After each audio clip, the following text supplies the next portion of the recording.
सोचिए, महीनों के भयंकर युद्ध, घेराबंदी, अपनों को खोने का दर्द और लगातार मौत के साए में जीने के बाद कोई इंसान एक सुरक्षित जगह पर पहुंचता है।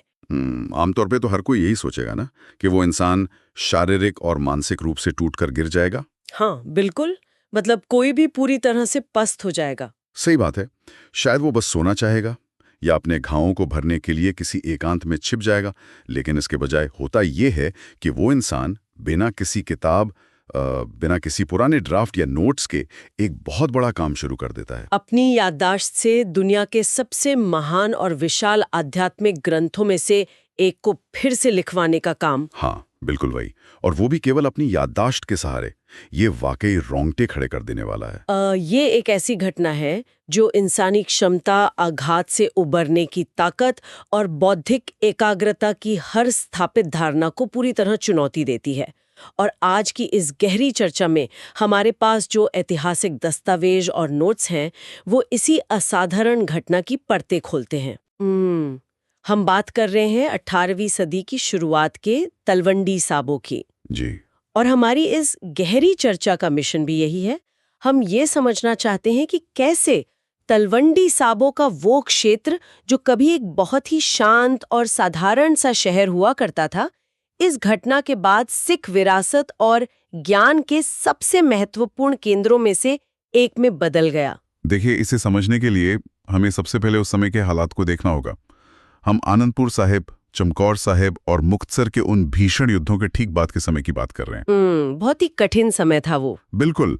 10वें सिख गुरु गोबिंद सिंह जी इन भयानक और थका देने वाले युद्धों के बाद तलवंडी साबो पहुंचते हैं। और हमारे स्रोत बताते हैं कि इसी जगह को दमदमा कहा जाने लगा, जिसका शाब्दिक अर्थ ही है सांस लेने की जगह या फिर आराम करने का स्थान। हाँ, सांस लेने की जगह। और इस ठहराव के महत्व को समझने के लिए हमें उस शारीरिक और मानसिक थकान की गहराई को समझना होगा। मतलब महीनों तक बिना पर्याप्त भोजन या नींद के लड़ना, भारी हथियारों को उठाना और सबसे बड़ी बात, अपने सबसे करीबियों को आंखों के सामने खोना, जो कि किसी भी इंसान को अंदर से तोड़ सकता है। एकदम सही। मानव शरीर विज्ञान के अनुसार भी अगर हम देखें तो ऐसे अत्यधिक आघात या ट्रॉमा के बाद नर्वस सिस्टम पूरी तरह से शटडाउन की स्थिति में चला जाता है। एकदम सुन्न पड़ जाना। हाँ, ऐसे में ये दमदमा वास्तव में एक ऐसा सुरक्षित कोना था जहां तलवारों की खनक कुछ समय के लिए शांत हो गई थी।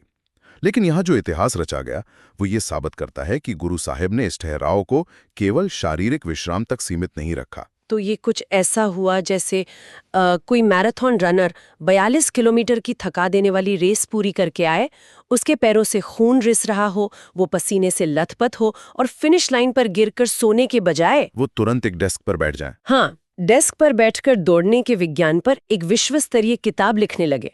मतलब युद्ध की थकान को ज्ञान की ऊर्जा में बदलना अद्भुत है। ये एनालॉजी वाकई उस स्थिति की गंभीरता को बहुत अच्छी तरह से सामने लाती है, क्योंकि युद्ध के बाद जब तलवारें म्यान में वापस जाती हैं तो एक समुदाय के सामने सबसे बड़ा खतरा बाहरी दुश्मन का नहीं होता। अच्छा, तो फिर किसका होता है? अंदरूनी निराशा और अवसाद का। उस सदमे से बाहर निकलने के लिए एक बहुत बड़े उद्देश्य की आवश्यकता होती है। गुरु साहिब ने उस युद्ध की थकान और आघात को ज्ञान और निर्माण की ऊर्जा में बदल दिया। उन्होंने हथियारों को कुछ समय के लिए किनारे रख दिया और समुदाय की दिशा को पूरी तरह से एक आध्यात्मिक और बौद्धिक नवनिर्माण की ओर मोड़ दिया। यह केवल आराम नहीं था, यह भविष्य के लिए एक नई नींव खोदने का काम था। और वो नींव कोई छोटी मोटी इमारत नहीं थी। जब हम उस बौद्धिक नवनिर्माण की बात करते हैं तो स्रोतों के अनुसार इसी स्थान पर, यानी तख्त श्री दमदमा साहिब में, गुरु गोबिंद सिंह जी ने अपनी स्मृति से पूरे श्री गुरु ग्रंथ साहिब का पाठ किया जी। और भाई मणि सिंह जी ने उसे अपने हाथों से लिखा। इसी संकलन को हम आज दमदमी बीड़ कहते हैं। बिल्कुल, यानी इस महाग्रंथ का वो पूर्ण और अंतिम स्वरूप जिसे आज तक प्रमाणिक माना जाता है। और इसी कारण से तख्त श्री दमदमा साहिब को सिख धर्म के 5 तख्तों, मतलब जो धार्मिक और लौकिक सत्ता के सर्वोच्च केंद्र हैं, उनमें से एक माना जाता है। इसमें एक बहुत ही भावनात्मक और ऐतिहासिक विवरण ये भी है ना कि गुरु गोबिंद सिंह जी ने इस संस्करण में अपने पिता और 9वें गुरु श्री गुरु तेग बहादुर जी की बाणी को भी शामिल किया। हाँ, उनके भजनों को शामिल किया गया। ये अपने आप में एक बहुत बड़ा काम था, क्योंकि ये सिर्फ पुराने शब्दों को दोहराना नहीं था, बल्कि पिछली पीढ़ियों के ज्ञान को एक नए और पूर्ण ढांचे में पिरोना था। यहीं पर मुझे एक बात पूरी तरह से असंभव सी लगती है।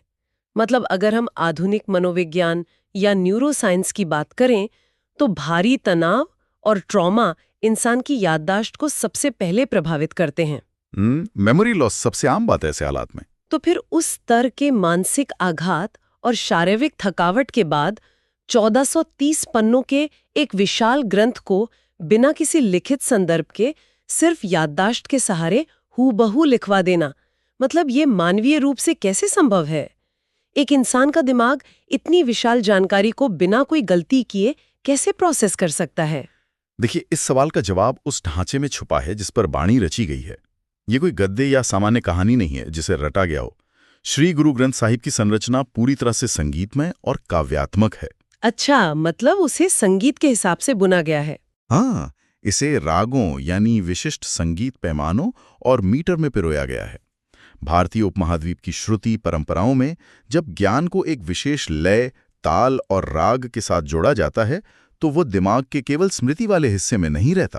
तो फिर वो कहाँ जाता है? वो हमारी गहरी चेतना में बस जाता है। इसका मतलब है कि वो एक गणितीय और संगीतमय वास्तुकला की तरह काम करता है, जहां अगर एक भी शब्द अपनी जगह से हटे तो पूरी लय ही टूट जाएगी। एकदम सही पकड़ा आपने। जब ज्ञान इस तरह से आत्मसात कर लिया जाता है तो वो केवल शब्द नहीं रह जाता, वो एक अनुभव बन जाता है। गुरु साहिब के लिए वे शब्द उनके अस्तित्व का हिस्सा थे। बाहरी परिस्थितियां चाहे कितनी भी भयानक क्यों न रही हों, चाहे युद्ध का शोर हो या अपनों को खोने का दुख, वो मानसिक स्पष्टता और वो आध्यात्मिक ज्ञान उनके भीतर अटल था। ये सच में रोंगटे खड़े कर देने वाली बात है। ज्ञान का सिर्फ दिमाग में नहीं बल्कि इंसान के पूरे अस्तित्व में बस जाना।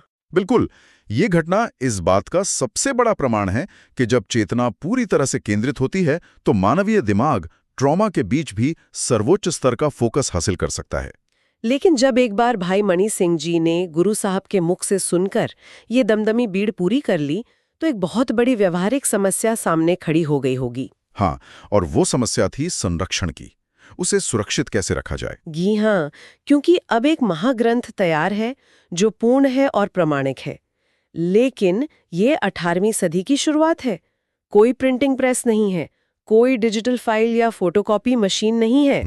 बिल्कुल नहीं। ये कैसे सुनिश्चित किया जाए कि भविष्य में कोई उसमें अपनी मर्जी से बदलाव न कर सके या फिर से कोई युद्ध होने पर वो एकमात्र प्रति नष्ट न हो जाए? इस चुनौती का समाधान उस प्रक्रिया से निकला जिसे ऐतिहासिक स्रोतों में प्रसार या प्रोपेगेशन कहा गया है। संकलन पूरा होने के बाद काम खत्म नहीं हुआ था, बल्कि एक नए और बहुत ही कठिन चरण की शुरुआत हुई थी, जो बाबा दीप सिंह जी ने किया था। हाँ, हमारे दस्तावेज बताते हैं कि शहीद बाबा दीप सिंह जी, जो कि उस समय के एक महान विद्वान होने के साथ साथ एक बेहद कुशल योद्धा भी थे, वे दमदमा साहिब में ही रुके रहे और उन्होंने उस पूर्ण श्री गुरु ग्रंथ साहिब की 4 अतिरिक्त प्रतियां अपने हाथों से तैयार की। इसे थोड़ा और विस्तार से समझने की जरूरत है, क्योंकि हाथ से प्रतियां तैयार करना आज के समय में बहुत सामान्य सा लगता है, लेकिन 18वीं सदी में 1430 पन्नों के 4 विशाल ग्रंथों को हाथ से लिखना कोई मामूली काम नहीं था। ये एक भयंकर शारीरिक और मानसिक तपस्या थी।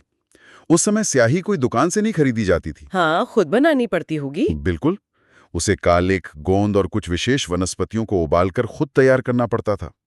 सरकंडे या लकड़ी की कलमें खुद छीलकर बनानी पड़ती थी। कागज भी बहुत ही कीमती और दुर्लभ होता था। ऐसे में हर एक शब्द, हर एक मात्रा को बिना किसी गलती के पूरी एकाग्रता के साथ लिखना, और वो भी एक बार नहीं, 4 बार। इसमें तो महीनों का अथक परिश्रम लगा होगा। बिल्कुल, बाबा दीप सिंह जी केवल एक लेखक की तरह काम नहीं कर रहे थे, वो एक योद्धा की तरह ज्ञान की रक्षा कर रहे थे। मैं सोच रही थी, आज के समय में अगर किसी को अपना बहुत ही कीमती डेटा, कोई रिसर्च या ज्ञान हमेशा के लिए सुरक्षित रखना हो तो इंसान क्या करता है? वो बैकअप बनाता है। हाँ, वो उसे सिर्फ एक हार्ड ड्राइव में या एक सर्वर पर नहीं छोड़ता, वो इसकी कई प्रतियां बनाता है और उन्हें दुनिया भर के अलग अलग सर्वर पर सुरक्षित जगहों पर भेज देता है, जिसे हम क्लाउड बैकअप या विकेंद्रीकृत नेटवर्क कहते हैं, ये अनिवार्य रूप से 18वीं शताब्दी का वही विकेंद्रीकृत नेटवर्क था। है ना? हाँ, बाबा दीप सिंह जी द्वारा तैयार की गई इन 4 हस्तलिखित प्रतियों को सिख सत्ता के अन्य 4 तख्तों पर भेज दिया गया, ताकि अगर किसी एक जगह पर राजनीतिक उथल-पुथल हो या हमला हो तो बाकी जगहों पर वो ज्ञान सुरक्षित रहे। केवल भौतिक सुरक्षा ही नहीं बल्कि मानकीकरण यानी स्टैंडर्डाइजेशन भी इसका एक बड़ा उद्देश्य था। मानकीकरण कैसे? देखिए, जब वे प्रतियां अलग अलग भौगोलिक क्षेत्रों में पहुंच गईं, तो पूरे समुदाय के पास एक ही प्रमाणिक संस्करण उपलब्ध हो गया। अब कोई भी व्यक्ति उस मानकीकृत संस्करण के साथ छेड़छाड़ नहीं कर सकता था। अच्छा, मतलब कोई अपनी मर्जी से कुछ जोड़ या घटा नहीं सकता था? बिल्कुल। ये सिर्फ कॉपी करने की प्रक्रिया नहीं थी, ये भविष्य की पीढ़ियों के लिए शिक्षाओं की अखंडता को सुरक्षित करने का एक बहुत ही रणनीतिक और दूरदर्शी कदम था। इस ऐतिहासिक निर्णय का असर केवल उस समय तक सीमित नहीं रहा। जब हम इन स्रोतों को और गहराई से खंगालते हैं तो एक बहुत ही खूबसूरत तस्वीर सामने आती है।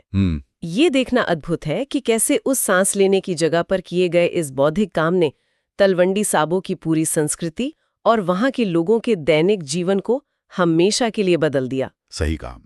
इतिहास केवल तभी जीवंत रहता है जब वो एक जीवित परंपरा बन जाए। जी। और तलवंडी साबो में मौजूद गुरुद्वारा लिखनसर साहिब से जुड़ी किंवदंती इस बात का सबसे बड़ा प्रमाण है। ये वही स्थान है ना जहां वो महाग्रंथ लिखा जा रहा था, एक खास तरीके से विसर्जित किया जाता था।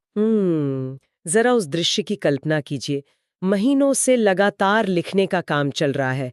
लकड़ी और सरकंडे की कलमें बार बार छीलने और लिखने के कारण छोटी हो जाती हैं। हाँ, भोतरी हो जाती हैं। ऐसी अनगिनत घिसी हुई कलमों का ढेर लग गया होगा वहां।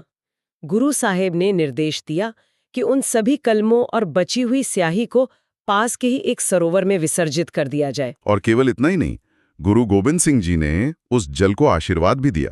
उन्होंने घोषणा की कि ये भूमि विद्वानों, लेखकों और बुद्धिजीवियों को जन्म देगी। ये एक बहुत ही चौंकाने वाला बदलाव है। मतलब एक ऐसा समुदाय जिसे अपने अस्तित्व को बचाने के लिए हथियार उठाने पड़े, उनके एक महान योद्धा गुरु का ये अंतिम और सबसे गहरा आशीर्वाद सैन्य शक्ति के लिए नहीं था। बिल्कुल नहीं। वो ये नहीं कह रहे थे कि ये भूमि सबसे मजबूत तलवारें बनाएगी या असीमित धन पैदा करेगी। उनका आशीर्वाद साक्षरता के लिए था, तेज बुद्धि के लिए था। और इसी गहरे सांस्कृतिक प्रभाव के कारण इस शहर को गुरु की काशी की उपाधि दी गई। ऐतिहासिक रूप से हम जानते हैं कि भारत में वाराणसी या काशी को ज्ञान, दर्शन और विद्वता का सबसे बड़ा केंद्र माना जाता रहा है। जी। तलवंडी साबो की तुलना काशी से करना ये दर्शाता है कि ये जगह अब केवल एक भौगोलिक स्थान नहीं रह गई थी, बल्कि ये बौद्धिक और आध्यात्मिक शिक्षा का एक बहुत बड़ा विश्वविद्यालय बन गई थी। और सबसे कमाल की बात ये है कि गुरु की काशी कोई ऐसी उपाधि नहीं है जो सिर्फ इतिहास की किताबों में दर्ज होकर रह गई हो। हाँ, वो आज भी कायम है। बिल्कुल, ये आज भी वहाँ की मिट्टी में, वहाँ की हवा में एक जीवित परंपरा के रूप में मौजूद है। हमारे दस्तावेज बताते हैं कि आज भी माता-पिता अपने छोटे बच्चों को गुरुद्वारा लिखनर साहिब लेकर जाते हैं। एक तरह से विद्या आरंभ की रस्म। हाँ, एक ऐसे युग में जहाँ शिक्षा अक्सर केवल करियर या पैसे से जुड़ी जाती है, वहाँ के लोग आज भी शिक्षा को एक पवित्र कार्य मानते हैं। ये सिर्फ एक रस्म नहीं है। तो ये क्या दर्शाता है? ये इस बात की याद दिलाता है कि तलवार केवल शरीर की रक्षा कर सकती है, लेकिन समाज की आत्मा की रक्षा केवल ज्ञान और साक्षरता कर सकती है। ये बुद्धि और शिक्षा के लिए गुरु का आशीर्वाद पाने का एक बहुत ही व्यवहारिक और सुंदर तरीका है। एक शुद्ध आध्यात्मिक आशीर्वाद समय के साथ एक मजबूत सांस्कृतिक नींव में बदल गया। वहाँ मनाए जाने वाले बैसाखी मेले का इतिहास भी इस बात की पुष्टि करता है। हम सभी जानते हैं कि 1699 में आनंदपुर साहिब में खालसा की स्थापना हुई थी। जी। और बैसाखी मूल रूप से उसी ऐतिहासिक दिन की याद दिलाती है। लेकिन स्रोतों के अनुसार तलवंडी साबो में बैसाखी का मेला 1705 से लगातार मनाया जा रहा है। और आज के समय में ये राज्य का सबसे बड़ा बैसाखी जमावड़ा माना जाता है। लाखों लोग वहां इकट्ठा होते हैं। लेकिन ये मेला सिर्फ फसल पकने का उत्सव नहीं है।